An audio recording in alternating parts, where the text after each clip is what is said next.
8월 12일 금요일 새벽 기도회를 시작하겠습니다. 사도신경을 고백하시고 찬송가 397장을 부르신 후에 하나님의 말씀을 나누도록 하겠습니다. 오늘 하나님께서 저희에게 주신 말씀은 창세기 6장 11절부터 22절까지의 말씀입니다. 그때에 온 땅이 하나님 앞에 부패하여 포악함이 땅에 가득한지라. 하나님이 보신즉 땅이 부패하였으니 이는 땅에서 모든 혈육 있는 자의 행위가 부패함이었더라. 하나님이 노아에게 이르시되 모든 혈육 있는 자의 포악함이 땅에 가득함으로 그 끝날이 내 앞에 이르렀으니 내가 그들을 땅과 함께 멸하리라. 너는 고르페 나무로 너를 위하여 방주를 만들되 그 안에 칸들을 막고 역청을 그 안팎에 칠하라. 내가 만들 방주는 이러하니 그 길이는 300규빗, 너비는 50규빗, 높이는 30규빗이라. 거기에 창을 내되 위에서부터 한 규빗에 내고 그 문은 옆으로 내고 상중하 3층으로 할지니라. 내가 홍수를 땅에 일으켜 무릇 생명의 기운이 있는 모든 육체를 천하에서 멸절하리니 땅에 있는 것들이 다 죽으리라. 그러나 너와는 내가 내 언약을 세우리니 너는 내 아들들과 내 아내와 내 며느리들과 함께 그 방주로 들어가고 혈육 있는 모든 생물을 너는 각기 암소 한 쌍씩 방주로 이끌어들여 너와 함께 생명을 보존하게 하되 새가 그 종류대로 가축이 그 종류대로 땅에 기는 모든 것이 그 종류대로 각기 둘씩 내게로 나아오리니 그 생명을 보존하게 하라. 너는 먹을 모든 양식을 내게로 가져다가 저축하라. 이것이 너와 그들의 먹을 것이 되리라. 노아가 그와 같이 하여 하나님이 자기에게 명하신 대로 다 준행하였더라. 아멘. 아담이 범죄한 이후에 인간의 죄는 점점 확산되어 갔습니다. 그렇게 확산되어 가던 죄는 결국 극에 달해서 하늘에까지 미치게 되었는데요. 어제 나눈 6장 상반절 말씀을 보시면 사람의 죄악이 온 세상에 가득했고 사람의 마음으로 생각하는 모든 계획이 악할 뿐이라고 기록하고 있습니다. 그래서 하나님께서는 이 모습을 보시고 땅 위에 사람을 지으셨음을 한탄하시면서 결국 창조하신 모든 것을 쓸어버리기로 결정하셨습니다. 그러나 하나님의 심판으로 모든 것이 끝나는 것은 아니었습니다. 죄가 범람한 그 세상에서도 하나님의 은혜를 입은 노아가 등장하면서 희망의 끈이 남아있음이 드러났습니다. 오늘 본문은 그에 대한 자세한 내용이 나오고 있습니다. 11절, 12절 말씀을 보겠습니다. 그때에 온 땅이 하나님 앞에 부패하여 포악함이 땅에 가득한지라. 하나님이 보신즉 땅이 부패하였으니 이는 땅에서 모든 혈육 있는 자의 행위가 부패함이었더라. 온 세상이 타락했음을 다시 표현하고 있습니다. 이 구절에서는 부패하다는 표현으로 묘사를 하고 있는데요. 부패했다는 말이 3번 나오는데 땅이 부패했다는 말이 2번 나오고 모든 혈육 있는 자, 즉 사람이 부패했다는 말이 1번 나옵니다. 이는 인간의 타락으로 그 영향을 받아 온 피조물들과 그 피조물들이 거주하는 공간 전체가 부패했음을 의미합니다. 하나님께서는 이러한 부패된 모습을 지적하면서 그 모든 것을 심판하시겠다고 선포하셨습니다. 13절 말씀입니다. 하나님이 노아에게 이르시되 모든 혈육 있는 자의 포악함이 땅에 가득함으로 그 끝날이 내 앞에 이르렀으니 내가 그들을 땅과 함께 멸하리라. 인간의 부패로 인해 끝이 일어났다는 말씀입니다. 그리고 인간으로 인해 땅도 폭력으로 가득 찼기 때문에 인간과 모든 피조물들을 다 멸할 것이라고 하나님께서 노아에게 말씀하셨습니다. 결국 인간의 부패로 인해 다른 피조물들까지도 영향을 받아 부패하고 결국 심판과 멸망의 대상이 돼버렸는데요. 여기서 우리는 인간의 위치와 역할이 얼마나 중요한지를 잘 깨달을 수 있습니다. 오늘날도 인간의 이기적인 욕심으로 인해서 세상이 망가지고 있습니다. 결국 인간을 포함한 모든 세상이 멸망으로 치닫고 있는 건데요. 이런 종말의 시대에 우리 그리스도인들이 좀 더 정신을 차리고 구원받은 자로서 이 세상의 구원에 관심을 가지고 살리는 노력을 해야 할 것입니다. 그런데 하나님의 심판으로 모든 것은 끝나는 것이 아니라는 말씀 드렸죠. 하나님의 은혜를 받은 노아가 있습니다. 하나님께서는 노아에게 심판을 선언하신 이후에 그에게 방주를 만들라고 명령하셨습니다. 14절부터 16절까지가 방주를 만들라고 하는 그 내용인데요. 너는 고페르 나무로 너를 위하여 방주를 만들되 그 안에 칸들을 만들고 역청을 그 안팎에 칠하라. 내가 만들 방주는 이러하니 그 길이는 300규빗, 너비는 50규빗, 높이는 30규빗이라. 거기에 창을 내되 위에서부터 한 규빗에 내고 그 문은 옆으로 내고 상중하 3층으로 할지니라. 고페르 나무는 잣나무인데 하나님께서는 방주를 만들라고 명령하시면서 방주의 재료를 무엇으로 사용해야 될지를 알려주셨습니다. 그리고 방주의 구조와 규모까지도 상세하게 말씀해 주셨습니다. 하나님이 만들라고 하신 이 방주는 다름 아닌 구원의 방주였습니다.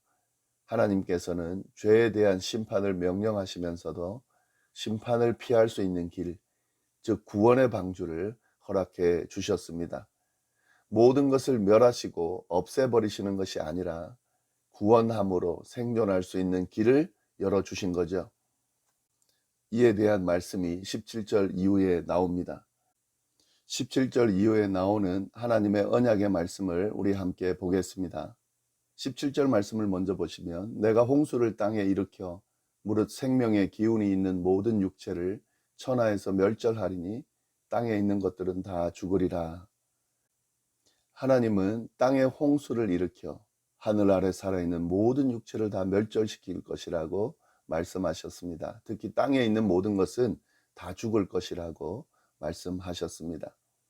그렇지만 노아에게는 언약의 말씀을 들려주시는데 17절부터 21절까지의 말씀입니다. 그러나 너와는 내가 내 언약을 세우리니 너는 내 아들들과 내 아내와 내 며느리들과 함께 그 방주로 들어가고 혈육 있는 모든 생물을 너는 각기 암수 한 쌍씩 방주로 이끌어들여 너와 함께 생명을 보존하게 하되 새가 그 종류대로 가축이 그 종류대로 땅에 기는 모든 것이 그 종류대로 각기 둘씩 내게로 나아오리니 그 생명을 보존하게 하라. 너는 먹을 모든 양식을 내게로 가져다가 저축하라. 이것이 너와 그들의 먹을 것이 되리라.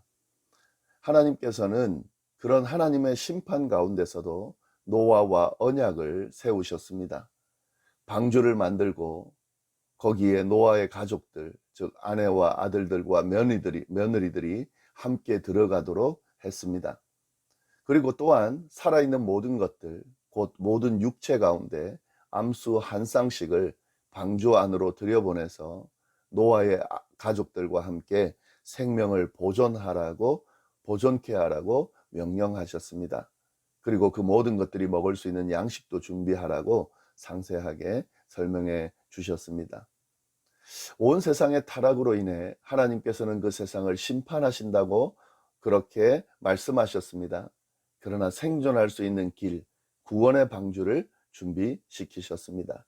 그리고 그 방주 안으로 들어간 모든 생물들을 살 수 있도록 보호하셨습니다. 이것이 바로 하나님의 은혜입니다.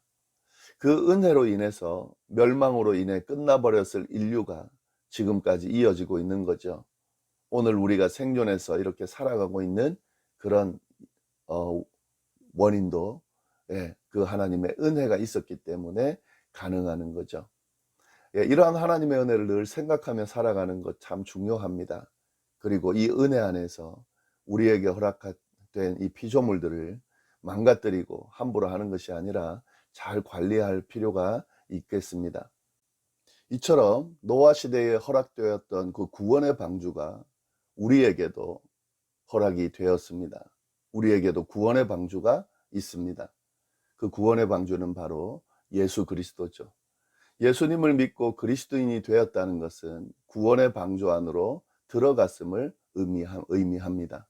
하나님의 심판이 예수 그리스도께서 다시 오실 때에 임한다고 했거든요. 그때는 정말 완전한 하나님의 심판이 임할 것입니다. 그러나 그때에 예수 그리스도를 믿고 구원의 방주 안으로 들어간 사람들은 그 심판에서 멸망이 아니라 생명으로 하나님과 함께 영원토록 사는 그 길로 안내될 것이라고 하는 거죠. 참 감사한 일이죠. 우리가 이에 대해 감사하면서 주어진 삶을 의미 있고 가치 있게 살아갈 필요가 있겠습니다. 특히 구원의 방주 안으로 아직 들어오지 못한 사람들이 있는데 그들에게 복음을 전하면서 하나님의 심판에 이르기 전에 한 명이라도 더 방주로 이끄는 그런 삶을 살 수 있어야 하겠습니다. 자, 이러한 하나님의 명령과 약속을 받은 노아는 어떻게 반응했을까요? 그는 하나님의 명령대로 그대로 다 행했습니다. 22절 말씀입니다. 노아가 그와 같이 하여 하나님이 자기에게 명하신 대로 다 준행하였더라.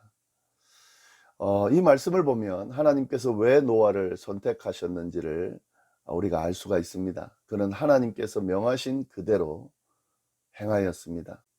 사실은 이행하기 힘든 그런 하나님의 명령이었죠. 방주를 만든다고 하는 것은 여러모로 사실은 좀 가능한 게 아니죠.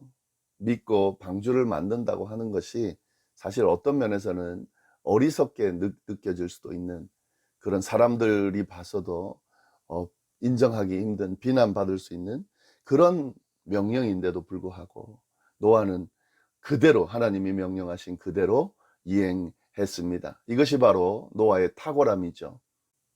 모든 세상이 죄로 가득 차 있는 그 상황에서도 하나님의 심판이 임하는 그 상황에서도 하나님을 바라보고 하나님과 동행하며 하나님의 말씀을 그대로 따르는 사람, 그가 바로 심판 가운데서도 건져냄을 받는 그 또한 사람들도 또 이 세상 피조물들도 건져내는 삶을 살 수 있게 된 거죠. 그래서 노아가 당대의 완전한 자다, 의인이라고 또 불려질 수도 있었던 것이죠. 네, 이 노아의 모습을 보면서 우리가 우리의 삶이 어떠해야 되는지를 분명하게 깨달을 수가 있습니다. 오늘날 세상이 막 이렇게 타락으로 흘러가고 있죠. 또 하나님의 심판이 이제 임하고 있다는 게 느껴집니다. 그럴 때에 우리가 어떤 모습으로 살아야 할지 오늘 이 말씀을 통해서 우리가 분명하게 깨달을 수 있습니다. 우리는 노아처럼 살아야 되는 사람입니다. 구원의 방주를 허락받은 사람들이죠. 예수 그리스도를 믿고 구원받은 사람들인 거로 노아처럼 세상 흐름에 흔들리지 않고 하나님만을 바라보고 하나님과 동행하며 하나님의 말씀을 그대로 따르는 그런 삶을 살 수 있어야 되겠습니다. 이러한 내용들을 잘 정리하시면서 우리의 모습, 우리의 신앙을 돌아보고 또 잘 세울 수 있기를 바랍니다. 기도하겠습니다. 하나님 아버지 감사합니다. 오늘 하루도 허락해 주셔서 감사하고 하나님의 말씀으로 하루를 시작할 수 있게 해주셔서 감사합니다. 하나님, 이 노아처럼 이 종말의 시대에 노아처럼 구원의 방주를 허락받은 사람처럼 그렇게 살아가는 저희가 될 수 있도록 인도하여 주옵소서. 세상 흐름에 휩쓸리지 않고 오직 하나님을 바라보고 하나님과 동행하며 하나님의 말씀을 그대로 따른 믿음의 사람으로 살아갈 수 있도록 인도하여 주옵소서. 오늘 하루도 어디에서 무엇을 하든지 하나님의 은혜와 축복 가운데 임하기를 간절히 바라고 이 모든 말씀 살아계신 예수님의 이름으로 기도드립니다. 아멘.